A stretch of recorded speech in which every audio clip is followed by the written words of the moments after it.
ವೇದದಲ್ಲಿ ನಾವು ನೋಡುತ್ತೇವೆ, ನನ್ನವರೆಂದು ಹೆಸರುಗೊಂಡ ನನ್ನ ಪ್ರಜೆಗಳು ತಮ್ಮನ್ನು ತಗ್ಗಿಸಿಕೊಂಡು ತಮ್ಮ ಕೆಟ್ಟ ನಡತೆಯನ್ನು ಬಿಟ್ಟು ತಿರುಗಿಕೊಂಡು ಎಂಬುದಾಗಿ ಆ ವಚನ ಹೇಳ್ತದೆ.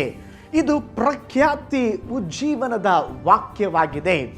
ಯಾವಾಗ ದೇವ ಜನರು, ಅಲ್ಲಿ ಹೇಳಲ್ಪಟ್ಟಿದೆ ನನ್ನ ಪ್ರಜೆಗಳು ಅಥವಾ ನನ್ನ ಜನರು, ಜನರು ದೇವರ ಕಡೆಗೆ ತಿರುಗಿಕೊಳ್ಳುವಾಗ ದೇವರ ಉಜ್ಜೀವನದ ಕಾರ್ಯಗಳು ಸಭೆಗಳಲ್ಲಿ, ಸಮುದಾಯದಲ್ಲಿ ನಡೆಯುವಂಥದ್ದಾಗಿದೆ.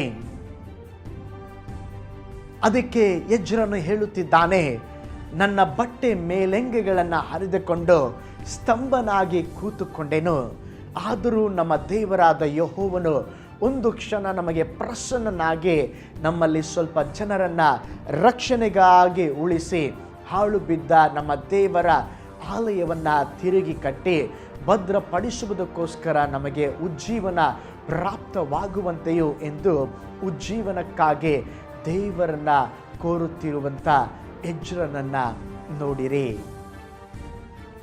ಈ ಶತಮಾನದ ಉಜ್ಜೀವನ ಪ್ರಾರಂಭದಲ್ಲಿ ಕರ್ತನೆ ವಿಶ್ವದ ಆಶೀರ್ವಾದಕ್ಕಾಗಿ ಸಭೆಗಳನ್ನು ಭಾಗಿಸು ಎಂದು ಈವನ್ ರಾಬರ್ಟ್ಸ್ ರವರು ಪ್ರಾರ್ಥಿಸಿದರು. ಯೋವೇಲನ ಗ್ರಂಥದಲ್ಲಿ ಉಜ್ಜೀವನದ ಒಂದು ವಾಗ್ದಾನಕ್ಕೆ ಇರುವಂಥ ವಾಕ್ಯ ಇದೆ. ಏನಂತ ಹೇಳಿದ್ರೆ, ನೀವು ಹೃದಯವನ್ನು ಹರಿದುಕೊಂಡು ದೇವರ ಕಡೆಗೆ ತಿರುಗಿಕೊಳ್ಳುವುದೇ ಉಜ್ಜೀವನಕ್ಕೆ ಕಾರಣವಾಗಿರುವಂಥದ್ದಾಗಿದೆ.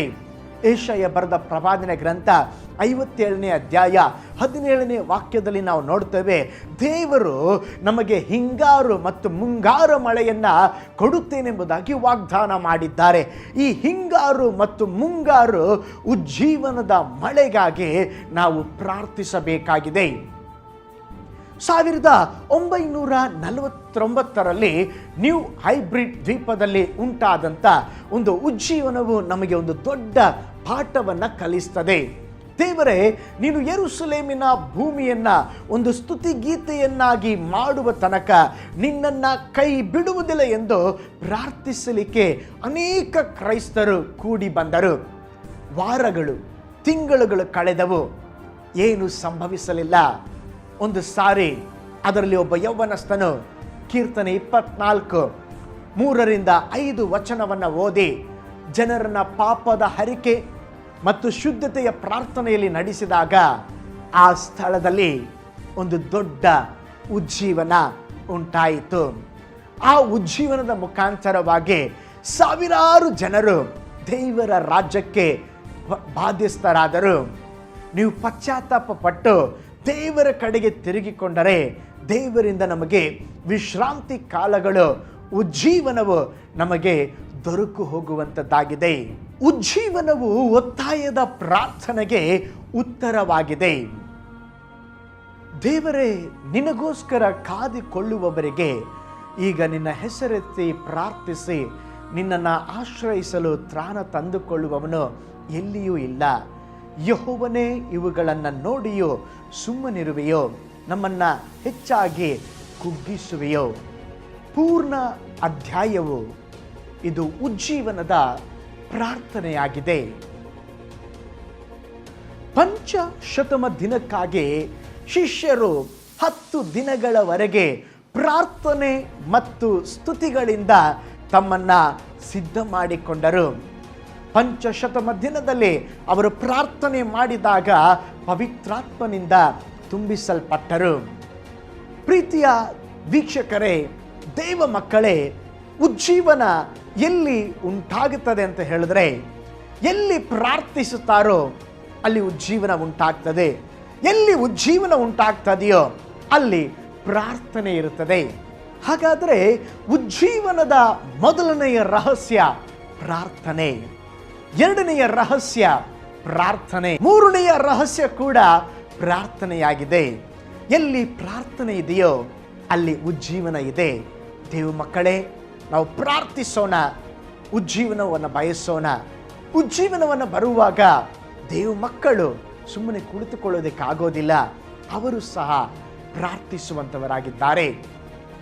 ಉಜ್ಜೀವನವು ದೇವ ಜನರ ಮಧ್ಯದಲ್ಲಿ ಆನಂದದ ಹಾಗೂ ಆರಾಧನೆಯನ್ನ ಪುನಃಸ್ಥಾಪಿಸಿಕೊಡುತ್ತದೆ. ನಾವು ಈ ಸಂಚಿಕೆಯಲ್ಲಿ ಉಜ್ಜೀವನ ಹೇಗೆ ಬರ್ತದೆ ಎಂಬಂಥ ಸಂಗತಿಗಳನ್ನು ಕಲಿಯುತ್ತಾ ಇದ್ದೇವೆ.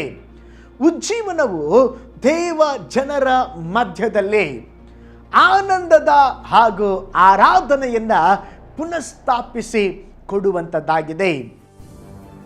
ನಿನ್ನ ಪರಿಶುದ್ಧ ಪಟ್ಟಣಗಳು ಕಾಡಾಗಿವೆ, ಚಿಯೋನ್ ಬೀಡಾಗಿದೆ, ಯೆರೂಸಲೇಮೇ ಹಾಳಾಗಿದೆ. ನಮ್ಮ ಪಿತೃಗಳು ನಿನ್ನನ್ನು ಕೀರ್ತಿಸುತ್ತಾ ಇದ್ದ ನಮ್ಮ ಸುಂದರ ಪವಿತ್ರಾಲಯವನ್ನು ಬೆಂಕಿಯು ಸುಟ್ಟು ಬಿಟ್ಟಿದೆ, ನಮ್ಮ ಅಮೂಲ್ಯ ವಸ್ತುಗಳೆಲ್ಲ ನಾಶವಾಗಿದೆ. ದಾವೀದನು ಆನಂದದಿಂದ ದೇವರನ್ನ ಆರಾಧಿಸುವವನಾಗಿದ್ದ. ಯೆಹೋವನ ಮಂದಿರಕ್ಕೆ ಬಾ ಎಂಬುದಾಗಿ ಜನರು ಅವನ ಕರೆದಾಗ ಅವನಿಗೆ ಅಧಿಕವಾದಂಥ ಸಂತೋಷ ಉಂಟಾಗುತ್ತಾ ಇತ್ತು. ಉಜ್ಜೀವನ ಉಂಟಾಗುವಾಗ ಏನಾಗುತ್ತದೆ ಅಂತ ಹೇಳಿದ್ರೆ, ಜನರು ಸಂತೋಷದಿಂದ ಕರ್ತನನ್ನ ಆರಾಧಿಸಲು ಬರುತ್ತಾರೆ. ಅನೇಕ ಸಾರಿ ಜನರು ಇವತ್ತು ಸೋಮಾರಿಗಳಾಗಿದ್ದಾರೆ. ಆರಾಧನೆಗೆ ಏನೋ ಬಂದು ಹೋಗುವಂಥ ಸಂಪ್ರದಾಯ ಆಗಿಬಿಟ್ಟಿದೆ. ಆದರೆ ಉಜ್ಜೀವನ ಉಂಟಾಗುವಾಗ ಹಾಗಿರುವುದಿಲ್ಲ. ಪ್ರತಿಯೊಬ್ಬ ದೇವ ಮಗುವು ಅವನ ಹೃದಯದ ಒಳಗಡೆ ನಾನು ಕರ್ತನನ್ನ ಆರಾಧಿಸಬೇಕೆಂಬುದಾಗಿ ಆನಂದದಿಂದ ಅವನು ದೇವರನ್ನ ಹುಡುಕಿಕೊಂಡು ಬರುತ್ತಾನೆ. ಹಾಗಿರುವುದಾದರೆ ಉಜ್ಜೀವನ ಬಂದರೆ ಏನಾಗುತ್ತೆ? ಆರಾಧಿಸುವ ಜನರು ಹೆಚ್ಚಾಗ್ತಾರೆ. ಅದು ಸಾಧಾರಣ ಒಂದು ಸಂಪ್ರದಾಯದ ಆರಾಧನೆಯಲ್ಲ, ಆತ್ಮದಲ್ಲಿ ಸತ್ಯದಲ್ಲಿ ಕರ್ತನನ್ನ ಆರಾಧಿಸ್ತಾರೆ. ಹಬಕ್ಕೂಕನು ಹೇಳಿದ ಹಾಗೆ ಅವನಿಗೆ ಅನೇಕ ಪ್ರಶ್ನೆಗಳಿದ್ದವು. ಆದರೆ ಅವನು ದೇವರು ಹೇಳ್ತಾ ಇದ್ದಾರೆ, ಕರ್ತನೇ ಯೆಹೋವನೇ, ಯುಗದ ಮಧ್ಯದಲ್ಲಿ ನಿನ್ನ ರಕ್ಷಣಾ ಕಾರ್ಯವನ್ನ ಪುನಃ ಮಾಡೆಂಬುದಾಗಿ ಅವನು ಪ್ರಾರ್ಥಿಸಿದ. ಕೊನೆಯದಾಗಿ ಅನೇಕ ಪ್ರಶ್ನೆಗಳ ನಡುವೆ ಹಬಕ್ಕೂಕನು ಹೇಳುತ್ತಿದ್ದಾನೆ, ಹೊಲ ಗದ್ದೆಗಳು ಆಹಾರವನ್ನು ಕೊಡದೆ ಹೋದರು, ಹಿಂಡು ಹಟ್ಟಿಯೊಳಗಿಂದ ನಾಶವಾದರು, ನಾನೇನು ಮಾಡ್ತಾನೆ? ಯೆಹೋವನಲ್ಲಿ ಆನಂದಿಸ್ತಾನೆ, ನನ್ನ ರಕ್ಷಕನನ್ನು ನಾನು ಕೊಂಡಾಡುತ್ತೇನೆ ಎಂಬುದಾಗಿ ಹಬಕ್ಕೂಕ ಭಕ್ತನು ಹೇಳುತ್ತಿದ್ದಾನೆ. ಹಾಗಾದರೆ ಉಜ್ಜೀವನ ಉಂಟಾಗುವಾಗ ಅಲ್ಲಿ ಆರಾಧನೆಯ ಒಂದು ಶಬ್ದ, ಆರಾಧನೆಗಾಗಿ ಒಂದು ಜನರ ಗುಂಪು ಸಿದ್ಧವಾಗುವಂಥವರಾಗಿದ್ದಾರೆ. ಪೌಲ ಸೀಲರು ಸೆರೆಮನೆಯಲ್ಲಿ ಹಾಕಲ್ಪಟ್ಟಾಗ, ಅವರು ಆರಾಧಿಸಿದಾಗ ಅಲ್ಲಿ ಉಜ್ಜೀವನ ಉಂಟಾಯಿತು. ಉಜ್ಜೀವನ ಉಂಟಾದಾಗ ಸೆರೆಮನೆಯ ಕದಲ್ಗಳು ತೆರೆಯಲ್ಪಟ್ಟವು. ಹೌದು ಪ್ರೀತಿಯ ದೇವ ಮಕ್ಕಳೇ, ಎಲ್ಲಿ ಉಜ್ಜೀವನ ಇದೆಯೋ ಅಲ್ಲಿ ಆರಾಧನೆ ಇದೆ. ಎಲ್ಲಿ ಆರಾಧನೆ ಇದೆಯೋ ಅಲ್ಲಿ ಉಜ್ಜೀವನ ಇದೆ. ಉಜ್ಜೀವನ ಎಲ್ಲಿದೆಯೋ ಅಲ್ಲಿ ಕಟ್ಟಲ್ಪಟ್ಟಂಥ ಬಂಧನಗಳು ಎಲ್ಲವೂ ಬಿಚ್ಚಲ್ಪಡುವಂಥದ್ದಾಗಿದೆ. ಹಾಗಿರುವುದಾದರೆ ಉಜ್ಜೀವನವು ಆರಾಧನೆಗೆ ಜನರನ್ನ ಸಿದ್ಧಗೊಳಿಸುವಂಥದ್ದಾಗಿದೆ. ಉಜ್ಜೀವನವು ಸುವಾರ್ಥ ಸೇವೆಯನ್ನ ಸ್ಫೋಟಿಸುತ್ತದೆ. ಈ ಸಂಚಿಕೆಯಲ್ಲಿ ನಾವು ನೋಡುತ್ತಾ ಇದ್ದೇವೆ, ಉಜ್ಜೀವನ ಏನು ಮಾಡುತ್ತದೆ? ಉಜ್ಜೀವನ ಸುವಾರ್ತೆಯ ಸಂಗತಿಯನ್ನ ಸ್ಫೋಟಗೊಳಿಸುತ್ತದೆ.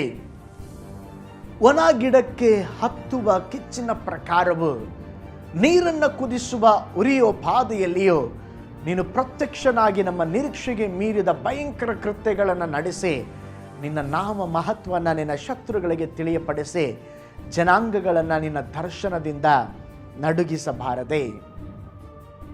ಉಜ್ಜೀವನ ಬಂದರೆ ಏನಾಗುತ್ತೆ? ಉಜ್ಜೀವನ ಬಂದರೆ ಏನು ನಡೀತದೆ? ಉಜ್ಜೀವನ ಬರುವಾಗ ಸುವಾರ್ಥ ಸೇವೆ ಹೆಚ್ಚಾಗ್ತದೆ. ಅನೇಕ ಸಭೆಗಳು ಸುವಾರ್ಥ ಸೇವೆಯ ಮುಖಾಂತರವಾಗಿ ಸ್ಥಾಪಿಸಲ್ಪಡುತ್ತದೆ. ಅದಕ್ಕೆ ಉದಾಹರಣೆ ಆದಿಸಭೆ. ಒಂದೇ ದಿನದ ಉಜ್ಜೀವನ ಬಂತು. ಪಂಚಶತಮಾನದಲ್ಲಿ ಪವಿತ್ರಾತ್ಮನು ಇಳಿದು ಬಂದನು. ಬೈಬಲ್ ಹೇಳ್ತದೆ, ಪೇತ್ರನು ಒಂದೇ ಒಂದು ಪ್ರಸಂಗ ಮಾಡಿದಾಗ 3,000 ಜನರು ರಕ್ಷಿಸಲ್ಪಟ್ಟರು. ಆ 3,000 ಜನರು ಕೆಲವೇ ವಾರಗಳಲ್ಲಿ 5,000ವಾದರು. ಇನ್ನು ಕೆಲವು ದಿನಗಳಲ್ಲಿ ಅದು ಸಂಖ್ಯೆ ಹೆಚ್ಚುತ್ತಾ ಹೋಯಿತು. ಕಾರಣ ಏನು ಗೊತ್ತಾ? ಸುವಾರ್ತೆ. ಸುವಾರ್ತೆಯನ್ನ ಕೇಳಿದವರು ಸುಮ್ಮನಿರಲಿಲ್ಲ. ಸುವಾರ್ತೆಯ ಶಕ್ತಿಯನ್ನ ಅನುಭವಿಸುವುದರು ಮೌನವಾಗಿರಲಿಲ್ಲ. ಸುವಾರ್ತೆಯನ್ನ ಸಾರಿ ಅನೇಕ ಜನರು ರಕ್ಷಿಸಲ್ಪಟ್ಟರು. ಯಾವಾಗ ಉಜ್ಜೀವನ ಉಂಟಾಗ್ತದೆಯೋ ಅಲ್ಲಿ ಸುವಾರ್ಥ ಸ್ಫೋಟಗೊಳ್ಳುವಂಥದ್ದಾಗಿದೆ. ಉಜ್ಜೀವನಗಾರರಾದ ಜಾನ್ ವೆಸ್ಲಿ ಹೀಗೆ ಹೇಳಿದ್ದಾರೆ, ಇಡೀ ವಿಶ್ವವೇ ನನ್ನ ಸೇವಾ ಕ್ಷೇತ್ರ. 40 ವರ್ಷಗಳ ಸಾಮಾನ್ಯ ಸುವಾರ್ಥ ಸೇವೆಯನ್ನು ಮಾಡುವುದಕ್ಕಿಂತ ಉಜ್ಜೀವನ ಕಾಲದಲ್ಲಿ ಕೇವಲ 40 ದಿನ ಮಾಡುವಂಥ ಸೇವೆ ಅದಕ್ಕಿಂತಲೂ ಉತ್ತಮವಾಗಿರುತ್ತದೆ ಎಂಬುದಾಗಿ ಜಾನ್ ವೆಸ್ಲಿ ಅವರು ಹೇಳಿದ್ದಾರೆ. ಹೌದು ಪ್ರೀತಿಯ ದೇವ ಮಕ್ಕಳೇ, 30 ವರ್ಷ ಕಷ್ಟಪಟ್ಟು ಸೇವೆ ಮಾಡದ ವಿಷಯ ಉಜ್ಜೀವನ ಬರುವಾಗ ಆ ಕಾರ್ಯವು 3 ತಿಂಗಳಲ್ಲಿ ಅದು ನಡೆಯುವಂಥದ್ದಾಗಿದೆ. ಉಜ್ಜೀವನವು ಸಭೆಯ ಪರಿಪೂರ್ಣ ಸಮರ್ಪಣೆಯನ್ನ ಪರಿಪಕ್ವತೆಗೆ ನಡೆಸ್ತದೆ. ಉಜ್ಜೀವನ ಏನು ಮಾಡ್ತದೆ? ಉಜ್ಜೀವನವು ಸಭೆಯನ್ನ ಪರಿಪೂರ್ಣ ಸಮರ್ಪಣೆ ಹಾಗೂ ಪರಿಪಕ್ವತೆಗೆ ನಡೆಸ್ತದೆ. ಈಗಲಾದರೂ ಯೆಹೋವನೇ, ನೀನು ನಮ್ಮ ತಂದೆಯಾಗಿದ್ದೀಯ, ನಾವು ಜೇಡೆ ಮಣ್ಣು, ನೀನು ಕುಂಬಾರ, ನಾವೆಲ್ಲರೂ ನಿನ್ನ ಕೈ ಕೆಲಸವೇ. ಉಜ್ಜೀವನ ಬಂದಾಗ ದೇವ ಜನರು ತಂದೆಗೆ ವಿಧೇಯರಾಗುತ್ತಾರೆ.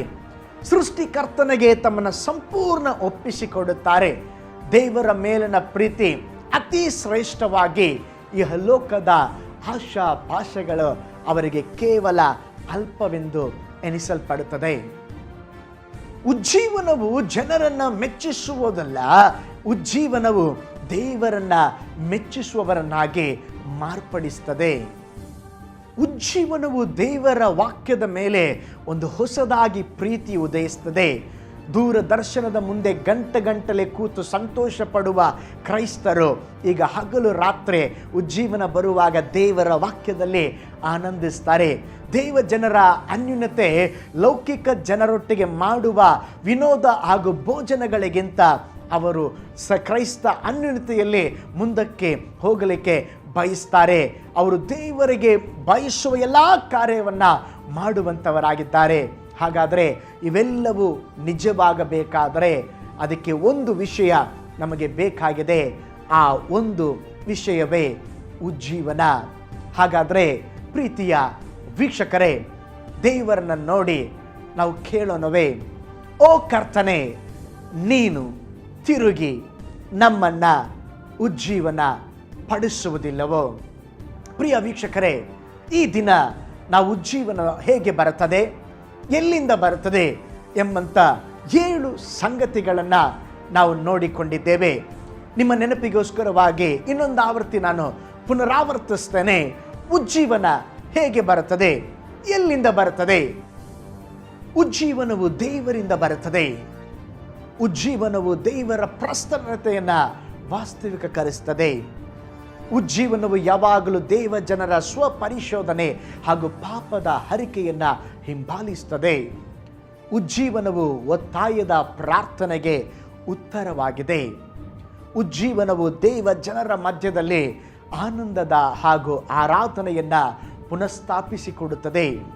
ಉಜ್ಜೀವನವು ಸುವಾರ್ಥ ಸೇವೆಯನ್ನು ಸ್ಫೋಟಿಸುತ್ತದೆ. ಉಜ್ಜೀವನವು ಸಭೆಯನ್ನು ಪರಿಪೂರ್ಣ ಸಮರ್ಪಣೆ ಹಾಗೂ ಪರಿಪಕ್ವತೆಗೆ ನಡೆಸ್ತದೆ.